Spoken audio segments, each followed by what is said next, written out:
Hello, this is Sammy, and I want to wish all of you a happy 4th of July and hope that you and your family have just a great time celebrating the birth of our nation. And I want to welcome you back to Invest in Prayer. The greatest investment that you'll ever make in your life is the investment that you make when you spend time alone with God. It's the greatest adventure that you'll ever take, the adventure of prayer.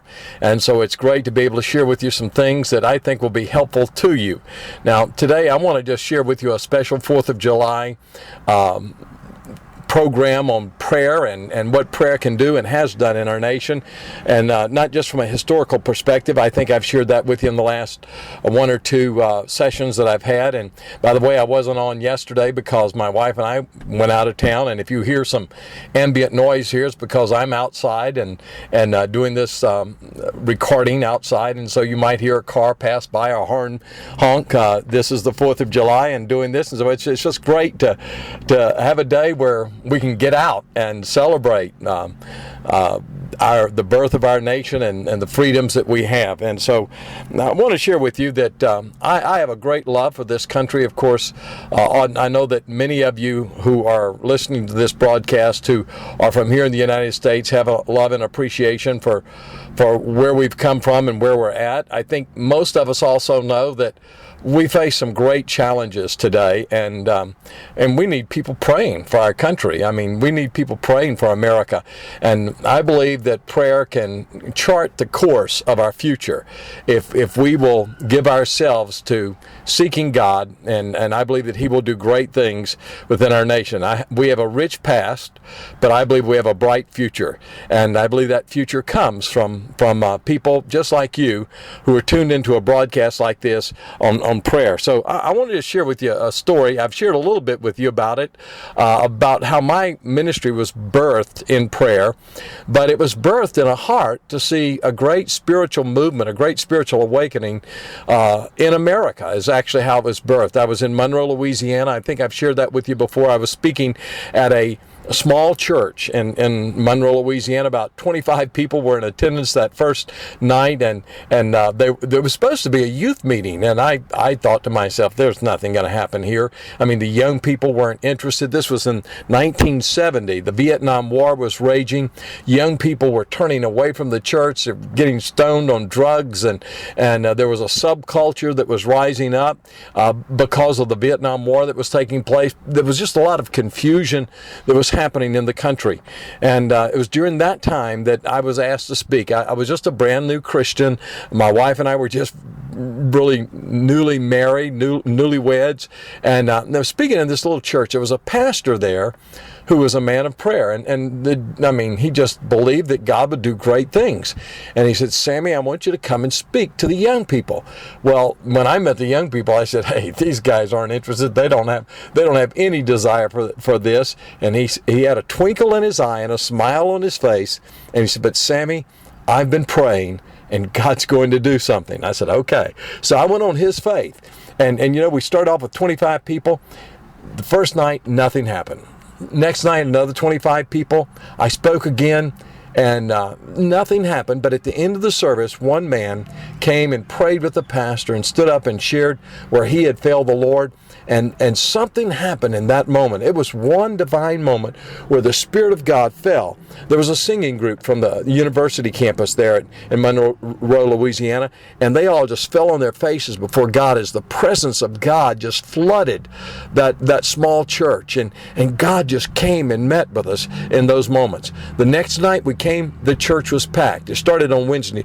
This was by Friday night. The church was packed. Saturday, Sunday. When I arrived on Sunday morning, I couldn't find a parking place within blocks. I mean, the church was packed and overflowing, the largest attendance ever in their history. I stood and preached, and God moved in a mighty way. And the pastor came and said, "Sammy, we need to extend this." Well, we extended it another week, but we had to move out of the church building because there wasn't enough room. So we moved on to the university campus, and there wasn't enough room on the university campus. We moved into another building. There wasn't enough room in it. And so the pastor said, "Let's go talk to the former governor of Louisiana who owns the television station and ask him for prime time to tell what God's doing among the young people in our city." I said, "Pastor, he'll never let us do that." And then I saw saw the twinkle in his eye and the smile on his face. And he said, I've been praying, and God's going to do something. Well, I took him at his word because I'd seen what had already happened. So we went and talked to the former governor, and he looked at us and he said, you say you're out of room? And we said, yes, that's right. He turned around, called the mayor of the city, said, Mayor, I want you to donate these young men. They're doing something positive. I want you to donate the Civic Center. The Civic Center held 10,000 people. I want you to donate the Civic Center to these young men and so that they can share the message with the young people of this city. The last night of that meeting, which started with 25 young people and a pastor who said, I've been praying and God's going to do something, we had literally thousands of young people fill that Civic Center. God moved in such a mighty way. Television, the 6 o'clock news was talking about what God had done. The front page of the paper carried a full article on the front page of what God was doing among the young people in that city. God gave me a vision that what he did there in that city, he could do in other cities, and he could do throughout the nation. Little did I know it. I had no clue what was going on. But at the same time, right about the same time, within just a few weeks, there was a similar outpouring of the Holy Spirit at a little place called Asbury College and Seminary. It was a Methodist college located outside of Lexington, Kentucky, in a little town called Wilmore. And there were some students. Again, prayer was at the root of all of this. There were some students who had for 6 months been praying that God would do something at that school, that God would pour out his Spirit, that there would be a mighty revival that would take place. And then one day in a chapel service, the professor was to speak, stood up and said, I don't think I'm supposed to speak. I think perhaps there's someone who has a testimony. And those young people who had been praying, God had showed them things in their lives that were not pleasing to him, and they were broken over those things. They came and confessed them. And then all of a sudden, that chapel service that was supposed to last 45 minutes ended up lasting for 7 days and 7 nights. People in Texas and people in Illinois and people in New York and people in Indiana, people from all over the country heard about what was taking place. They would fly to Lexington, Kentucky, drive out, rent cars and drive out to Little Wilmore. Anytime, day or night, 24 hours, you could find people at the altar of that auditorium praying and seeking the face of God. God moved. I was asked when they heard about what happened with us in Monroe, they asked us to come and speak there. I went there just a few weeks after that and spoke. And it was the most incredible thing. By the time I finished speaking and I walked back to my seat to sit down, the place was just filled with students on their faces before God, crying out to God to send a mighty revival. This spread among young people all over America. In fact, we ended up walking to Washington, D.C. That's right, walking. 1,500 miles. We made a trek, and we went from city to city and place to place just preaching the gospel. We ended up in Washington. We held a rally there, and then we prayed for 40 days for God to send a mighty revival to our nation. And God gave me a vision of what he could do. That was some 41 years ago that happened. I believe that what God did back then, that vision has never left me, and I believe God wants to do some great things in our country. I believe we have great things in store for us. I know things look dim. I know things economically, morally, spiritually, whatever way you want to measure it. A lot of people are down and negative, but I just believe that God can do something. You know, just this week, and it's real interesting because this week I was talking to someone. I was talking to someone in Louisiana.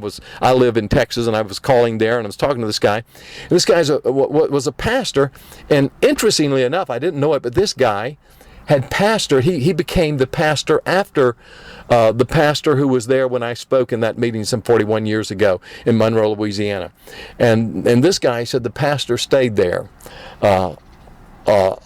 after he became the pastor, and he retired and he became the pastor emeritus there at that church.